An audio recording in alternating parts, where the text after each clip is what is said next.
that. So we wanted to come on today because there's been all this Trump news today, and we wanted to kind of go through it, do a little summary, talk about it, share some feelings, and we're glad you've joined us. Also, we're willing to take some questions from you guys or some comments. So if you have questions or comments, feel free to go to @Lookner, that's my Twitter handle, @LOOKNER, and DM me, direct message me, and periodically I will be checking this and see if you guys have written questions in, and we'll address some of them.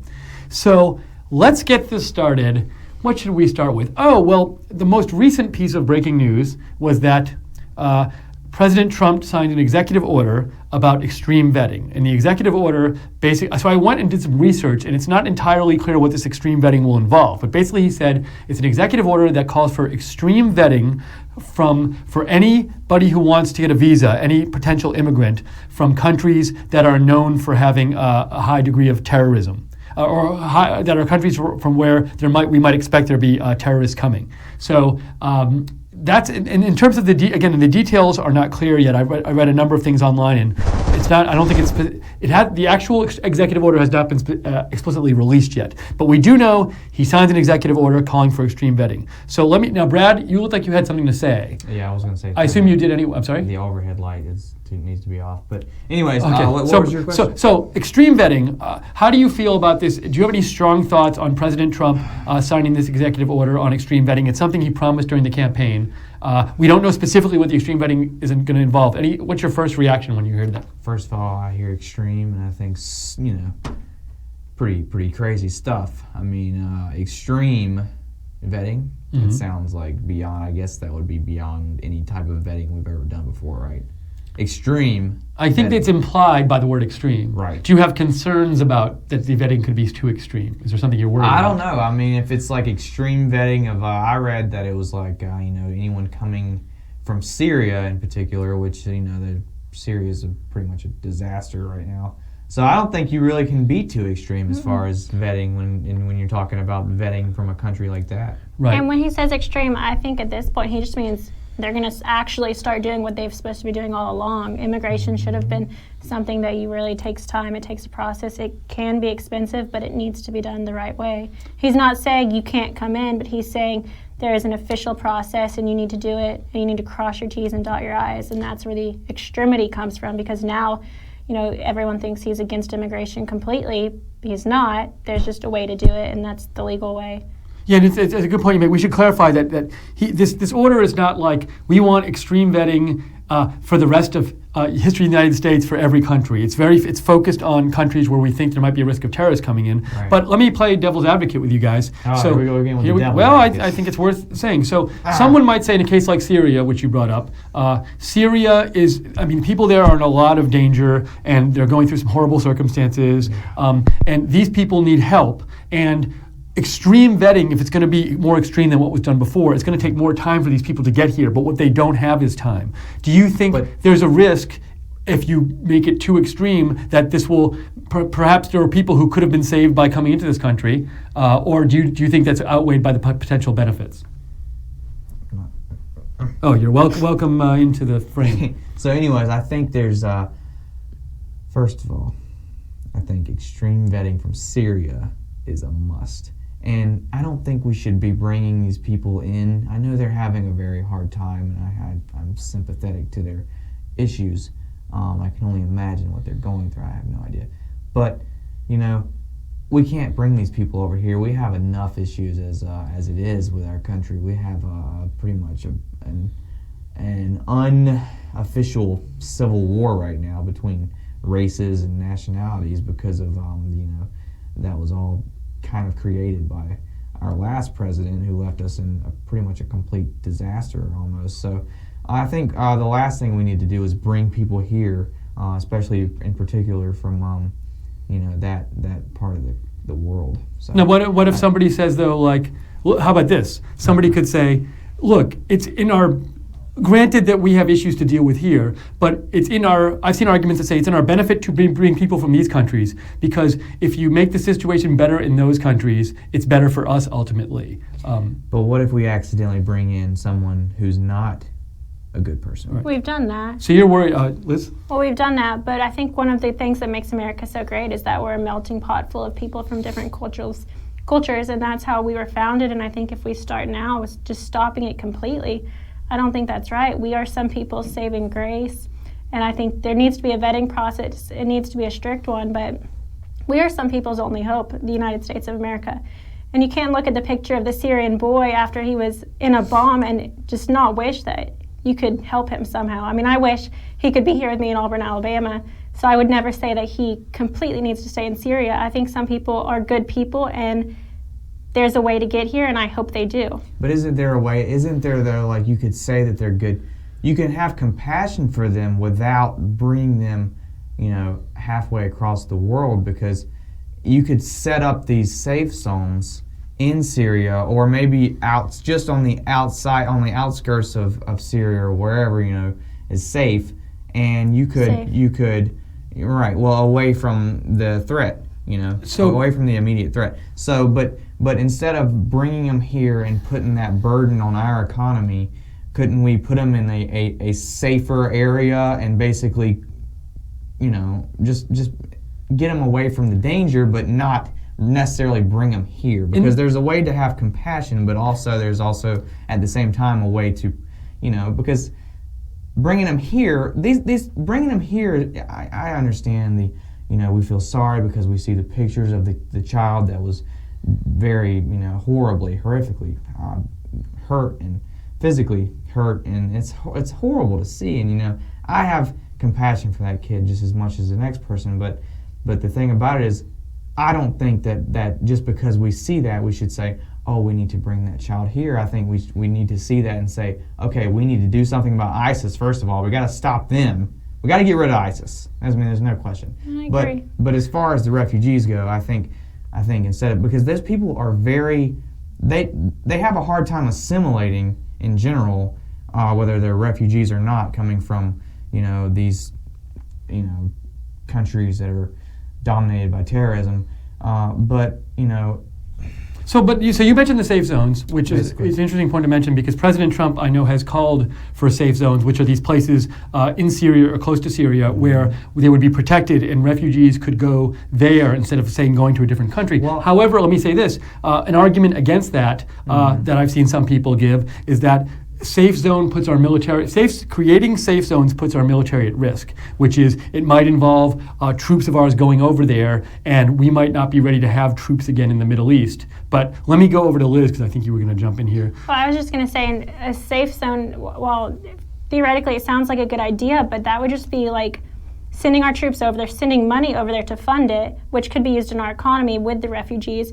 And they would just be like waiting ducks. I mean, ISIS would jump on that so fast, and they would want the Syrian refugees that are trying to get help from the USA. They would go after those first, and our troops would be there when the attack happens. You might wonder if people don't get out of the country and are in a safe zone, and then what happens when the safe zone goes away? Does the Syrian government attack the people who are in the safe zones? I don't know. I mean, one thing I think we're seeing, so we'll move on from this issue, but one thing we're seeing, I just want to say real quick, I think all the arguments here and the points people are raising are showing this is very complex, and I think there's no easy solution to this. And I think an important part of this executive order is going to be the details of what the extreme vetting involves and all of that. But Brad, you want to add something? And defeating ISIS. One more thing is, too, before we start bringing them over here, we should find out, do they even really want to be here? Because this is a Western, this is the Western part of the world where, we're primarily, we really don't share the same values and types of beliefs and whatnot. So can they assimilate? Do they really want to be here? And like you said, at the end of the war, what happens to the safe zones? Well, at the end of the war, what happens if they're here? Do we have to send them back? And if they are here, do we build like camps, like houses for do we build houses or apartments for them, specifically for them? That way they can keep their families close? Or do we just say, here, welcome to America, either way, whether we're building safe zones or putting them here, it's still going to cost a lot of money, because if we're bringing them here, we've got to give them a place to live. We can't just put them out on the street and say, have fun.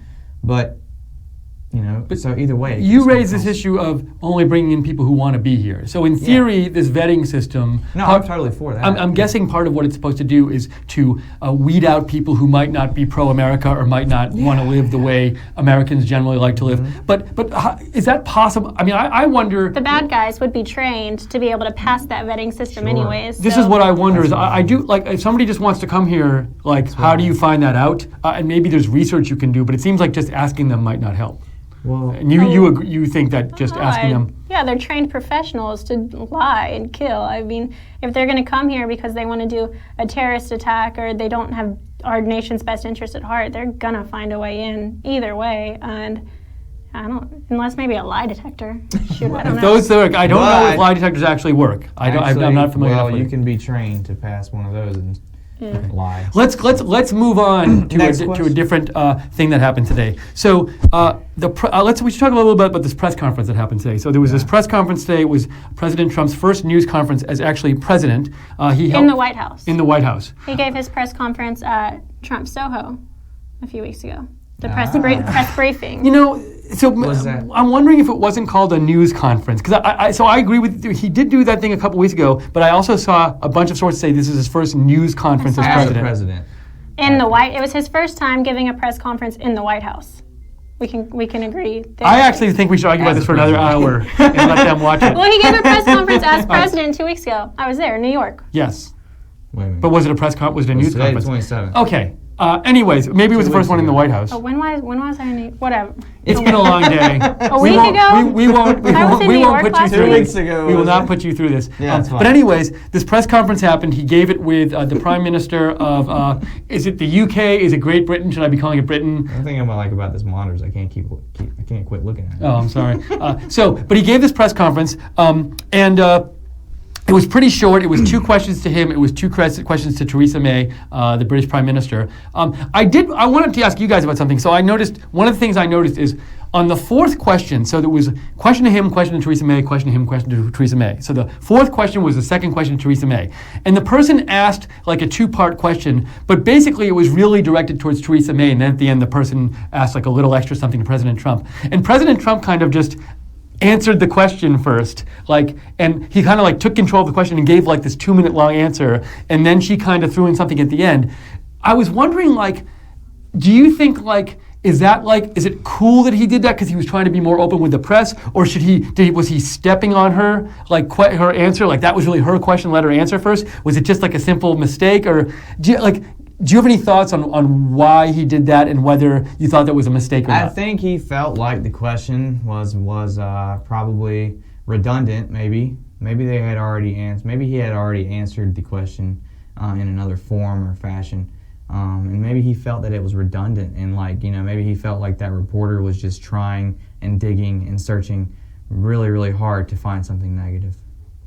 Yeah, I don't know, either on this or generally, how have you found President Trump's performance at these press conferences? You were at one of his press conferences. Well, I just think there's no formality that he's necessarily going to follow. Mm-hmm. It doesn't matter, who the question's towards. If he wants to answer it or if he clearly doesn't want to answer it, he's not going to.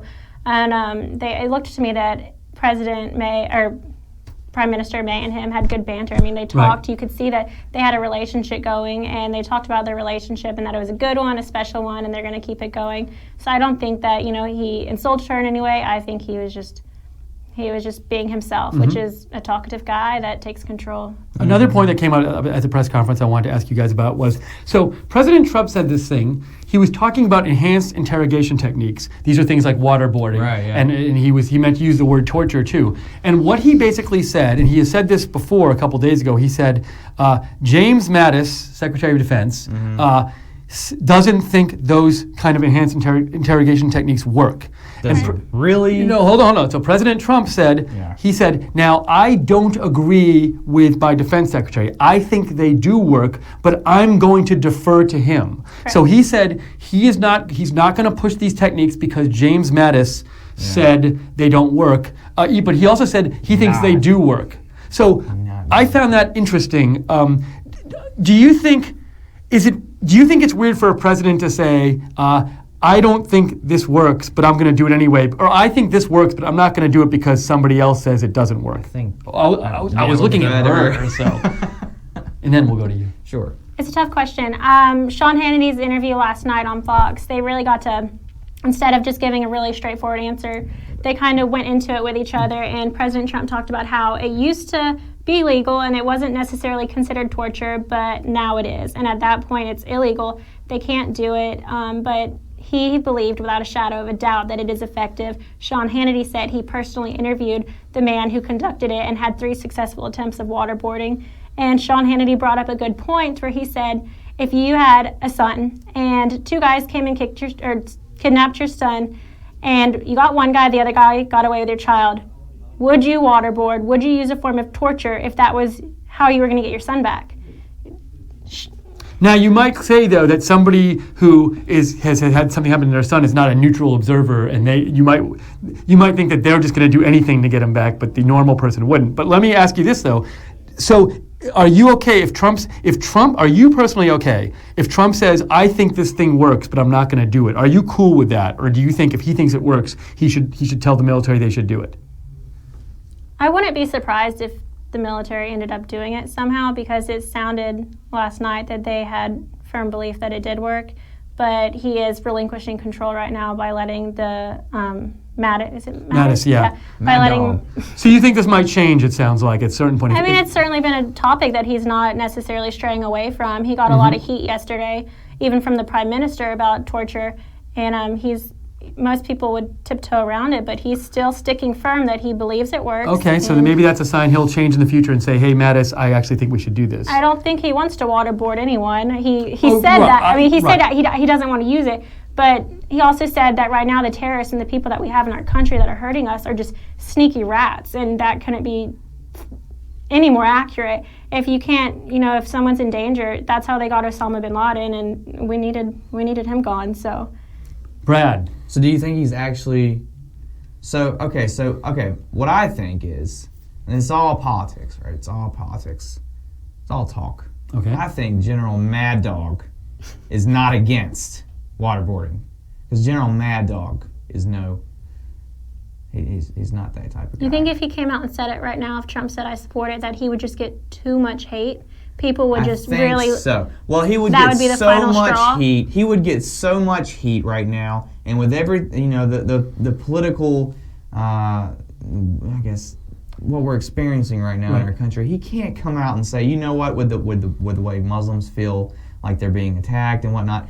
General Mad Dog Mattis can't come out and say, you know what, we're gonna do it. We're gonna start torture again above everything else. Because the mainstream media would go nuts. So basically, I think what's happening is, basically President Trump is telling us, without actually telling us, he's gonna keep his promise of doing it, but he can't come right out and say it. That's why he's not turning on it. Like, that's why he's not backing away from his opinion. That's why he's not saying, you know what, General Mattis said to me, he doesn't think it works, so I don't think we're going to do it. Right. I think if he really wasn't going to do it, I think that's what he would go. I think that's what he would say. But I think he's actually telling us without saying it, yes, we're going to do it, but I can't really tell you that because, General Mad Dog seems like not the type of person that would back away from, So, look, interesting theories. If it turns out that General Mattis changes his tune later, they can come back, or President Trump overrules him. You heard it here first. If not, you heard the wrong thing here first. But hey, I want to just check if we have any questions that people sent in. Yes, but I haven't told them in a while. They might have missed it. Because I remember I said it right at the start of the feed, and people not have been watching. So if you want to ask us a question, go to Twitter. @Lookner, @LOOKNER. Direct message me. Yeah, I got nothing. Direct message me. See, I think the problem is but I said it right at the start of the stream, and people are kind of finding us, and so I'm saying it now. Direct message me @Lookner, and then you can email me or direct message me on Twitter, and I will get it here. I had something else I was going to ask you guys. Hold on, I have it right here. Okay. It's on my list of topics to ask you. Oh, the March for Life. There we go. So that happened today. That's also Trump-related because Mike Pence went to the March for Life and gave and March for Life is just for people, if they don't know, it is a march for people who are against abortion. I think that's a good, brief summary of it. Pretty good. And I read that Vice President Pence, I know President Pence went and spoke at it, but I believe he was the highest-ranking government official of the U.S. ever to go to this rally Is that in person. right? In person, First yes. vice president to ever speak. Wow. So, let me That says a lot. And he did a darn good job. That says a lot. And his wife was there. Now I have a question about this though. So somebody might say, "Hey, look, if you're in the Trump administration, you might say, okay, even if we're going to be strongly anti-abortion, it's a week into the term, a week into the administration's term." Maybe sending him out there so soon to make the speech somebody so high-ranking, maybe that might like turn some people off. So, I mean, was it too early? Turn who off? Well, let's say Everybody knows Trump is pro-life anyways. Well, Mike Pence is super pro-life. I mean, he's got a history of, being pro-life, Right. anti-abortion. He's been against abortion since basically he started his political career. So, I mean, there's no surprise. No surprise there. So fair point, but President Trump also tweeted a tweet in support of, basically said something like, "Hey, March for Lifers, like I'm totally behind you." Yeah, he kind of tweeted thing. twice. He retweeted Mike Pence, who said he was excited to be there, and he said that he fully endorses that. And then he also sent out another tweet right before that where he thanked everyone for being there and that he's fully supporting them too. See, I'm of the view that There was a lot of support. I'm of the view that there's a lot of tweeting people too. with Trump who are on the fence about him. I mean, he has his supporters are supporters, and I'm of the view that like it's possible that if he turns them off too soon, it risks getting in the way of his achieving his larger goals. And so I want the administration to be able to be successful. I think people would hate him even more if he was pro-choice. Then he would. I mean, How about if he just said nothing?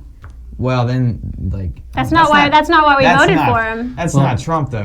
He's very outspoken. Right. So Trump is going to say what's on his mind. Okay. That is a guarantee. Okay. Should I check? Especially if it's on Twitter. And Kellyanne Conway was there too today. And I Yeah. was sort of surprised to read love that because Kellyanne. I We think love Kellyanne. I think they Love interviewed Kellyanne. her. I think they introduced her, if I'm right, as someone like she's with us, but like we didn't know. Like I haven't. Maybe I'm not following her close enough, but I don't I think you didn't know are. her. I might not be, but I didn't know her as somebody who's that anti-abortion. No, I didn't know either. And it was interesting to see her come That out there. anti-abortion. Well, I mean, Because But you're is it- only that I mean, some anti-abortion. people are like there's here, degrees. there's here, and here. Which one? And if you're speaking at the March Right. for Life, you're over like here. there. You're there. let's see if anyone gave us a shout out. It's so. Ah. Oh, okay. So Joshua M writes. Now I don't know if we can answer this question, but it's a good question. Where were your on-the-ground people more comfortable, Women's March or March for Life? So the Women's March was the one like last week, the day after the inauguration, Yeah. where there were like some. But that wasn't like there weren't really protests at the Women's March. Yeah, there were. Well, but I mean like violent protests. Not like violent. That's what I meant. violent Right. protests. So- but there were protests. so I the- think someone would be comfortable anywhere where there's not giant vaginas and bloody tampons on people's heads. So you're that saying. makes everything worse. So you're saying Cassie I think was at both things, and you're saying you think she might have been a little more uncomfortable at the Women's March. But I don't know. I guess I don't know Is it that. like uncomfortable in terms of safety or uncomfortable in terms of like because I don't know what Cassie's view on abortion is, and I can imagine. She's pro-life. Okay, so She said it today in an interview. but I don't know. I mean, it's like you said, it's possible that Cassie was equally comfortable at both places. If we get Cassie on at some point, we'll I think we'll she's ask used her. to protest. She was there for the deplorable That's a protest, hard and if you question.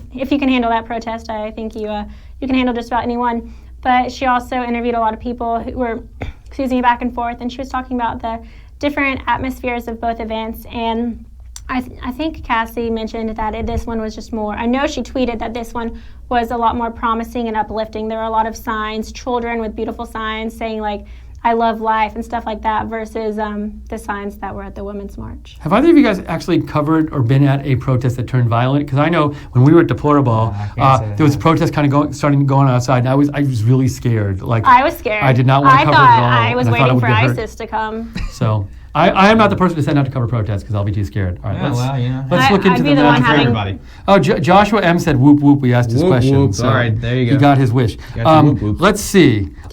We have a question from Herman. Let's see if all right. let's see. Hi. Should we ask this one? Yeah, we'll ask it. I'm going to read it. I haven't even read the whole thing yet. Do you think that Britain will get out of the EU faster now that Trump is going to press for separate trade deals? So let me say this. I believe Britain is set on getting the EU out of the EU. Oh, do we lose our screen? Hello. I'm probably just on the monitor. Do we have a monitor issue or we're back? All right, we're back. So I believe though, and I might be wrong about this. No. We'll tell you when we might be wrong. I believe they're trying to get out as fast as they can, but there's a limit on how fast they can get out. Probably a lot of paperwork. So I don't. My understanding is that it's not going to. Today won't speed them up at all. Or I don't know why anyone would want to be a part of the EU. But they voted.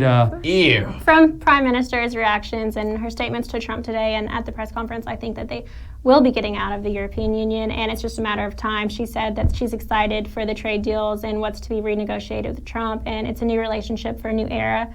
So yeah, I think they're going to be leaving, and I think there's going to be some new trade deals. So I have another more general Trump question that I want to ask you guys. But when I say you guys, does it offend you? Can I say that how does that work these days? I'm a really bad feminist, I guess, or a really bad woman. No, it doesn't offend me. But I didn't even know if it was not just like a peace thing, if it's like everybody gets annoyed when I say that. All right, you can just say y'all and fix the I can problem say y'all. altogether. Oh, we have this happening again. So I don't know if we're back. How many more technical issues can we have today? So I want to ask y'all this question. So I do know several people who have been this week. If you've been following the Trump news this week, you know there's been like the thing where he got the president of Mexico angry and like. How did he get the president of Mexico angry? How did he get the president? He's charging them billions of dollars to build a wall. He's not charging them anything. You're saying he wants to. No. Well, but I think supposedly the people of Mexico were angry. Because just because the wall, the building of the wall made them angry. Because he's Trump. Because of the Mexican comments. So my question was going to be, a number of people said to me like, Trump has done some stuff this week that made me like, I'm not really sure what he's doing, and they felt a little uncomfortable. These are like the on the fence people. Yeah. Do you think this week has been like, has it been an okay week for Trump? Do you think he needs to be a little more conscious of the people on the fence, or do you think he should just like be just what he's doing this week? Trump. Okay. And there's also a saying, let Trump be Trump. Mm-hmm. So any thoughts on this? I am still a young woman, but I have never seen a president take office and have this many executive orders being sent out. He's working very hard. He was in Philadelphia yesterday. He's back in D.C. today.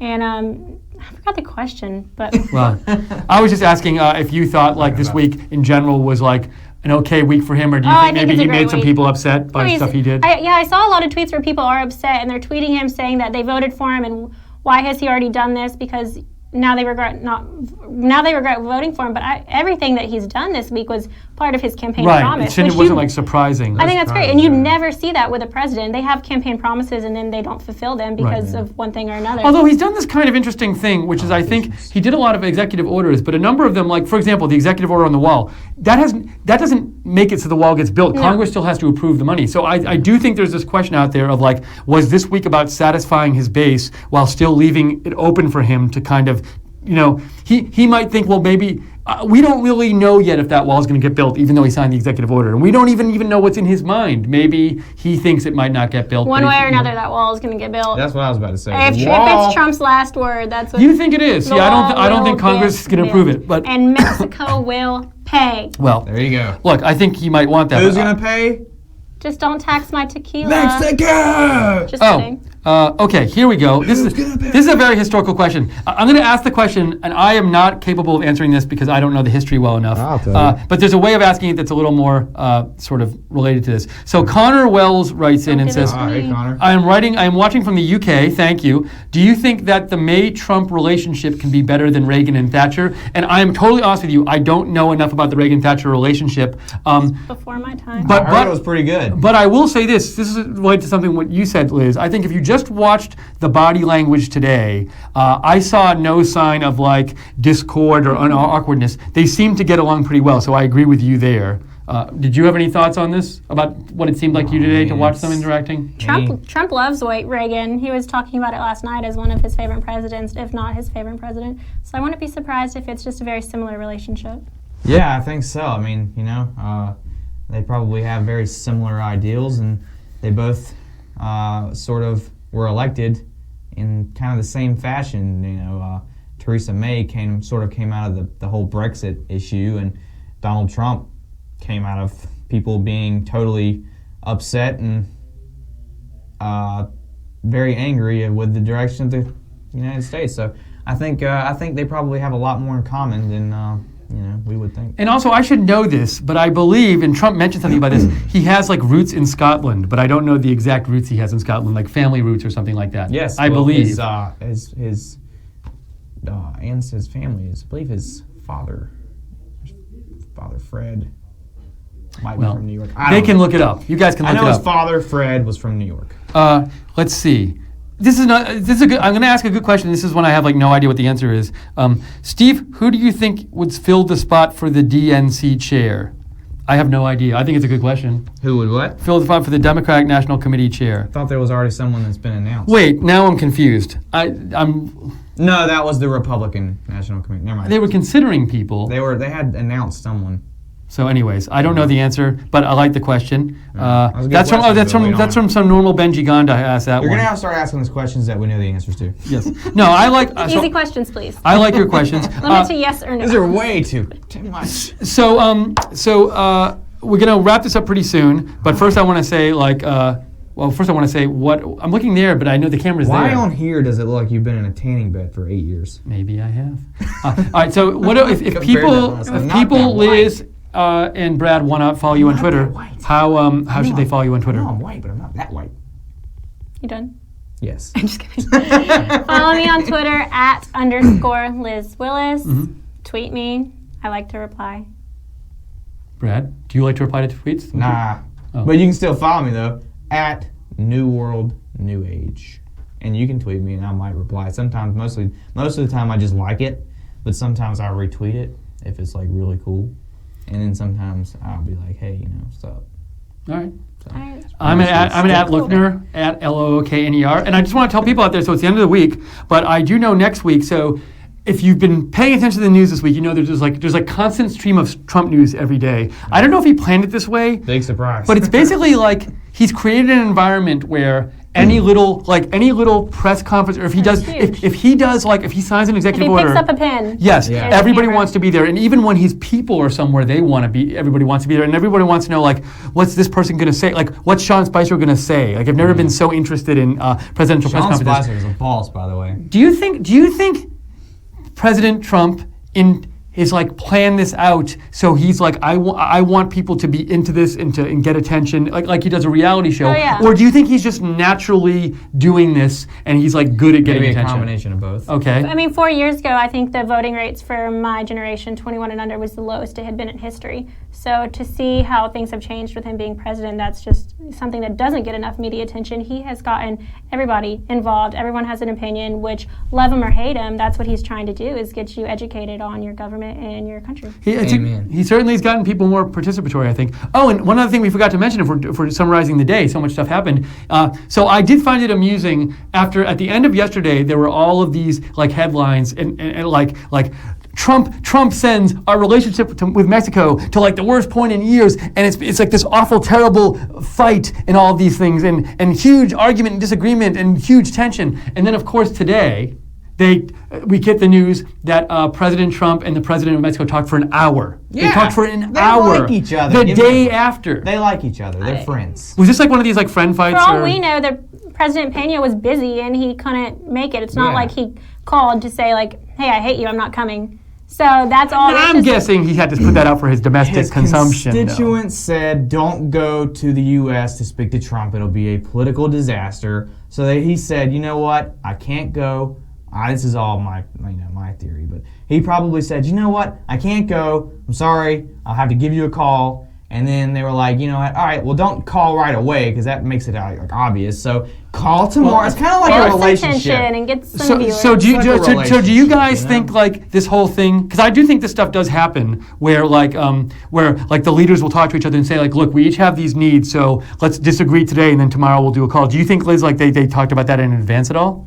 I don't know. I think it could all be a publicity stunt where they just go back and forth. I don't know why you would want the publicity on that, but Well, you get to satisfy different groups, maybe. yeah, the people at home are against, yeah, that would be exactly it. Then the Mexicans are mad right now. They hate Trump, and they certainly don't want President Nieto to go and become a friend of Trump and to build the wall and all that. So they're just maybe just pleasing the people right now, and eventually it'll all.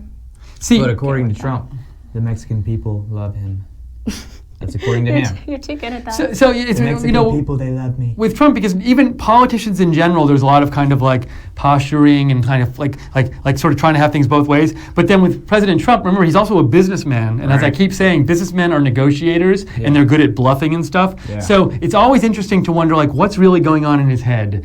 Is he taking a position to like help himself in the future, or is he being totally serious and open? And I always find it interesting. So I was going to say next week we will be back. I think we can promise the viewers that when stuff about Trump happens, we're gonna cover it. I think it's a pretty decent promise. to Yes. make. Yeah. Yeah. I like your shirt, by the way. Mark. I was gonna put on a dress for tonight, but Yeah. Do that's all right. you Casual like Friday. Liz's new look, or are you angry? Casual Friday, yes. All right. Before we Yes. go, let's just see if we had any new messages here. No more messages? God, nobody People wants might to talk to us? be. Surprising. See, I don't know. Oh, I what didn't. We were so busy. I didn't read about the story. Citizen Kane says, "What do you think about Shia LaBeouf and his arrested to He Will Not Divide Us?" He gets arrested all the time. I mean, he was arrested in a movie theater like a couple years ago for, I'm looking this up. I don't know, somebody. I think he's lost his marbles, and he's just trying to. He's so used to having the media attention on him when he was a celebrity, and now he's subpar. Okay. He's just. So I got the story. Ever since he quit, he ever had that feud with, I guess, the producers or whatever of Transformers. He's gone off and he's been a big crybaby. And basically, he's just been going around wetting his pants and crying all the time and getting arrested. So the quick summary, which I just read, is that he was arrested on Thursday at a art exhibit where he expressed outrage, and it's supposedly at Trump. And he also said, like, it says, this is from the New York Times, it said he used expletive-laden language to ask how the public can make it normal to be a Nazi out here. So it sounds like he was saying like that if you're a Trump supporter or you're Trump, you're a Nazi. And he got arrested for causing a ruckus at this He deserves exhibit. to be arrested because he's an That's idiot. just ignorant. I really get bothered by the Nazi comparisons when people talk about Trump, and it's out I'm there. German, and I would have been the first. And I have brown hair. I would have been the first one gone. Are you definitely German? Really? Yeah, if you look at my dad, I'm definitely German. Okay. He's like as white as it gets. So you have some German in you. 50%, and then 50% mutt. Okay. But I just think, it really bothers me because I don't see Trump out there saying we should exterminate this group of people. No. And it's just like, and I just think it's Steve has 100% Energizer Bunny. Energizer Buddy. Well, maybe sometimes. Let's just see if anybody else. So, hey, these were great questions. Thank you all for writing in today. We appreciate it. Thanks a lot. I think we're about done here. Any big plans this weekend for you guys? Anything exciting going on? My sister's having a tea party, and I'm going to help her host it. A tea party. Yeah, so if y'all have any recipes for little finger snacks or how to be a lady at a tea party and those fancy rules, please tweet me. Very good. Do you have a hashtag for the tea party? No, my sister doesn't use Twitter. Oh, okay. Maybe you should make one. You, Brad. Just for Plans the for the tea- weekend? Difficult. She's dyslexic. Just for the tea party? Yes. So like at my tea party? Yeah, at Somebody probably already has it. hashtag Liz Tea Party. Hashtag Liz Tea Party. No, we're not as Start good that. at social media. Trend it. What do you got going this weekend? I'm hashtagging sitting on the hashtag couch. Okay. Hashtag watching Netflix. Hashtag Netflix. My big experiment this weekend is, so I just moved into my apartment here in Alabama. My stuff isn't here yet from LA, and I'm thinking I'm going to stay there but without furniture. But one of the people here at Right Side has been kind enough to offer me what is it called, an air mattress. I don't know if It's actually a dog kennel. Okay, I didn't realize that. So if it With a is, little if mattress it turns at out the to be an air mattress, I don't know. Will sleeping on an air mattress for a week cause irreparable damage to me? Or is As that long as totally they cool? let you out to pee, it's fine. I've never spent even one night on an air mattress, so I You'll don't be know. okay. You'll be I hope I'm fine. okay. Anyways, thank you all for joining us. Any last words for people out there you guys want to say?